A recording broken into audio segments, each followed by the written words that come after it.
All right, 8.2. 8.2 is we're going to do population proportions, and then 8.3 is going to be means. But these are confidence intervals. But so first, for the first day of write-ups, it's all proportions. So there are three conditions. We've started doing this a little bit, but I'm telling you right now, this is going to be a huge part of every write-up you're going to do. There's going to be three conditions. There's going to be a random condition. The data was collected randomly. The 10% rule, that the sample is not more than 10% of the population. And then the large counts. Large counts has a different rule for proportions versus means problems. We're doing proportions today. All right, difference between standard deviation, standard error. Standard deviation is when P is known for the population proportion. That's never going to happen. It's always standard error, or we don't know them. The formula for the standard error, this looks a lot like the formula you'll see on your formula chart with the P times 1 minus P over N, square root of the whole thing. When we do this on the form, we never write this with the symbols. No matter what, you never write this formula with the symbols. Because if you do P instead of P hat or vice versa, it's wrong. Interpretation, the sample proportion P hat of within context will typically be off by whatever the standard error is. So when you do standard deviation, we always talk about how far we are away from the mean. But we don't need to spend too much time on that. But there it is. It's already all written for you, all nice and neat.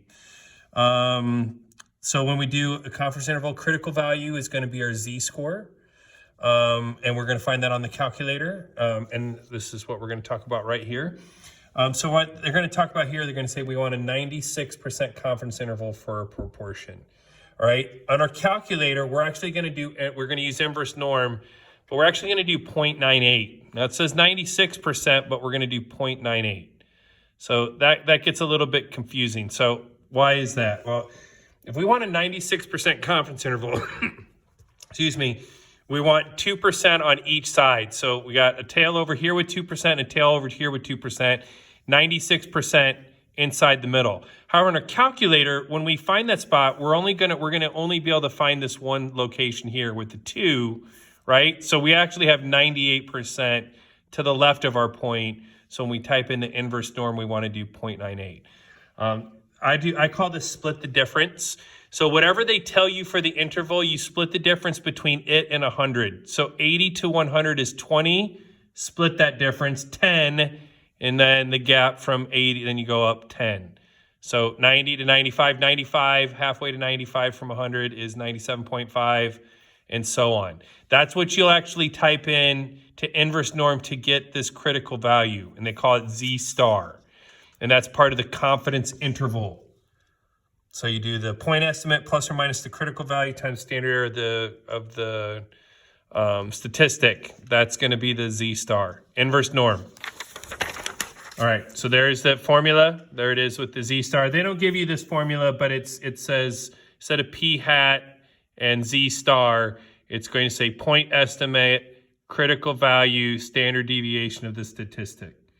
So they don't give it to you like this, but you do see it. And we had that on the 8.1 notes. All right, so here we go.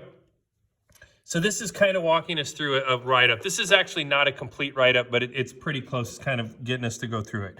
So it says identify the population and the parameter of interest.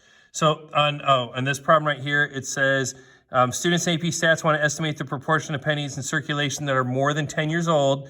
To do this, they took a random sample of pennies, and 57 of 102 were more than 10 years old. So the population is all pennies in circulation. The parameter is P, the proportion of the pennies that are older than 10 years. So again, the population is what is it in general? This is what is it for the population? Yes, the variable for the population, but within the confines of the problem. So pennies that are more than 10 years old is what they're charting for. Not just all pennies, but that's what they're looking for. Okay, conditions. So check the conditions. There will be one extra step when we do a write-up, but the condition step will look just like this. Random sample collected. We're not proving anything. It said random sample. We're just stating here that it's important. 10% rule. We can assume that they're more than, okay, now here's what we do for the 10% rule. You take the sample size, 102, and stick a 0 at the end of it, and we say we assume there's more than that. If there's more than 10 times the sample size, then our sample is less than 10% of the population. Okay, and then we need successes and failures to be bigger than 10 for the large counts condition. Okay, this is so that we can use normal distribution. This is for independence. Construct a 99% confidence interval. So first of all, 99% confidence interval, split the difference. We do inverse norm with 0.995.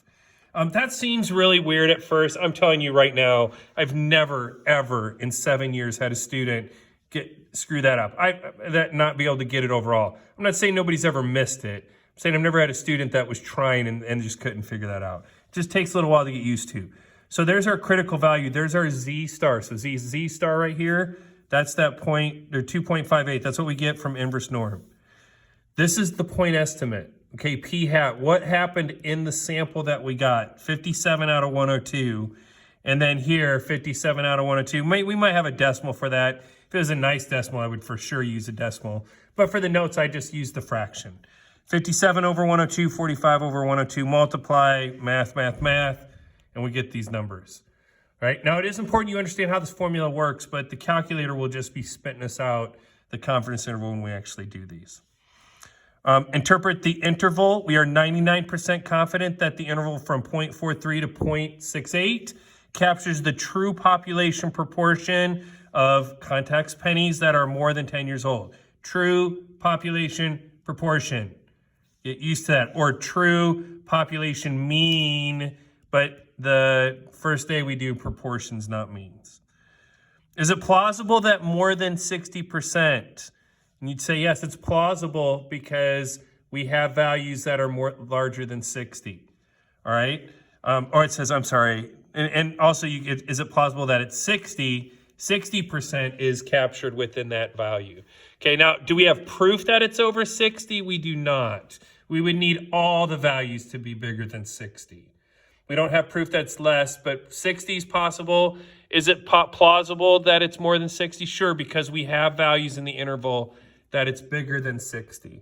But it certainly doesn't give us evidence that it's more than 60. Okay, it's just plausible. All right. Now the write-ups. So here you go. Here's the steps. I'm just gonna get right into it here. All right, state plan, do, conclude. State plan, do, conclude. We got this plan step. And if you'll notice, it has about as much writing as the rest of it put together, and, boo-hoo. All right, so here we go. State, define the parameter and give the confidence level. P, the parameter P, the proportion of the Earth's, the question. They said that they learned that 70% of the Earth's surface is covered in water. So they took an inflatable globe.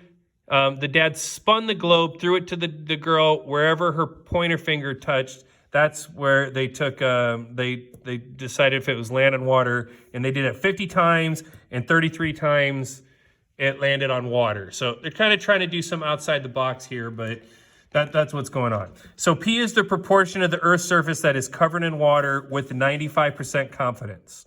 Okay, I'm telling you this right now. If you say with confidence interval, with a 95% confidence interval, or with 95% confidence level, we're taking off for that. It's just with 95% confidence. You kind of sound like you don't know what you're talking about if you add interval or level to the end of that. All right, plan step, identify the method. This is something that'll be new. This is a one sample Z interval for P. Okay, it's gonna be Z and P are gonna go together, and later it'll be T and mu. But for today, proportions, it's Z and P.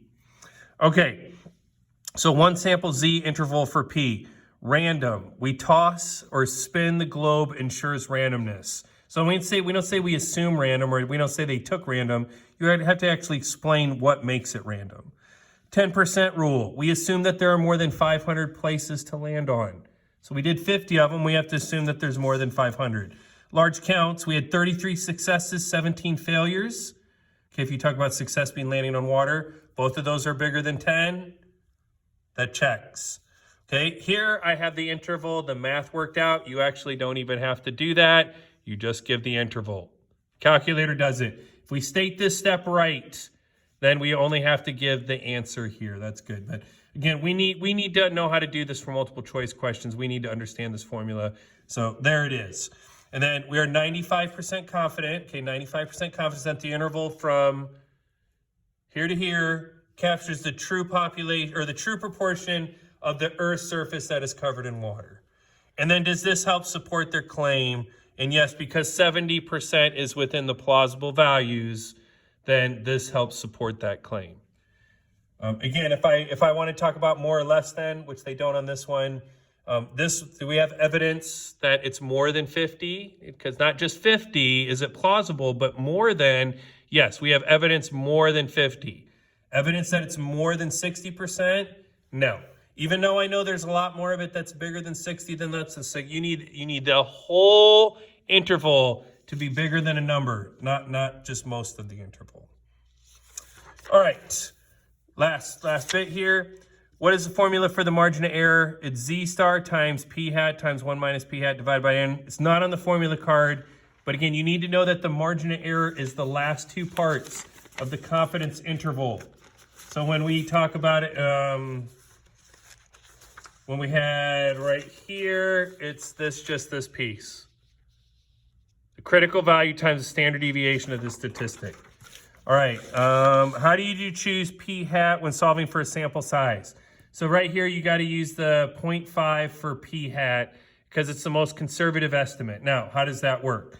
So you want to estimate p, the true proportion of students at your school who have a tattoo with 98% confidence with a margin of error of no more than 10%. So they say we want the margin of error to be 10% or less. Okay, so first of all, I have to get my critical value. So 98%, that means I do 0.99, split the difference, 2.33. That's my z star. Okay, margin of error is z star times all this mess. So we want the margin of error to be no more than 10%. So I just changed margin of error for 10%, z star, which we just calculated. And then we're going to have to use 0.5 for p hat. And then 1 minus p hat would also be 0.5. So 0.25 when you multiply those two together. And then do some algebra, you're going to get some decimal. You must round up. Also, the College Board, a lot of times, will give 135 as one of the incorrect answers. So it might give you like 135.2, 135 and 136 will both be given. You need to know on this one, you must round up, okay? So I round it down to 135, it's going to be maybe a little bit bigger than 10%. In order for it to be less than, I have to actually round this one up.